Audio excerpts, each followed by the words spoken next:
He had accumulated, sort of went down in a go. So he really the amount of stress it brought onto him mentally was huge.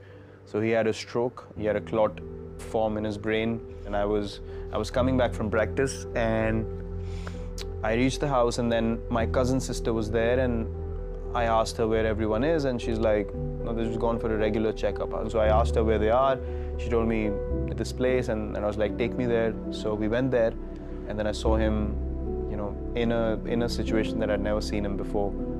Because it was a stroke in the brain, he wasn't able to react in the normal manner, So I saw him like that, and then they took him to the operation theater, and then it was a very difficult time because they did the operation, then he came back home, and then he was in rehab, but I saw him, left side of his body got paralyzed, left side vision also got compromised, and eventually after a couple of weeks of rehab, he got a cardiac arrest.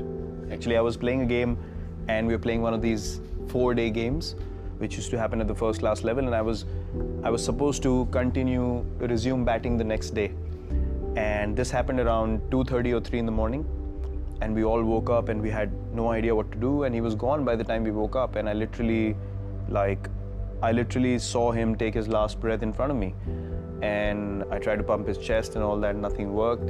And then there were a few doctors around in that area that we lived in. We went to their place.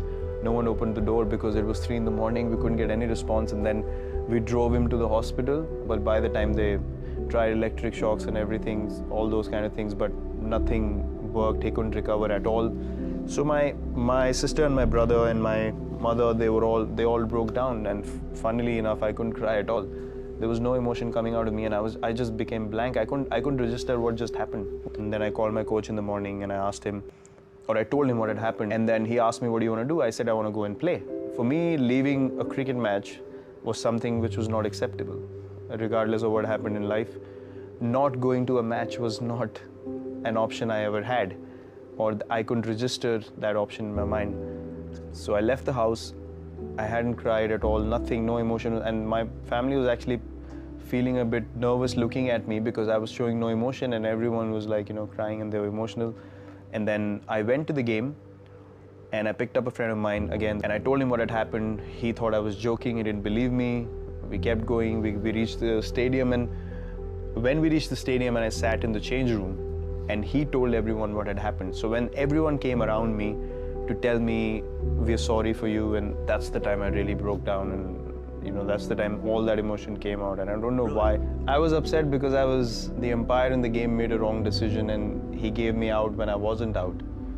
And I was upset because I couldn't be there till the end to make my team win the game. And I was really upset about that. Now I feel like it was probably the most impactful thing that happened in my life. Because I remember that day, I came back from the game,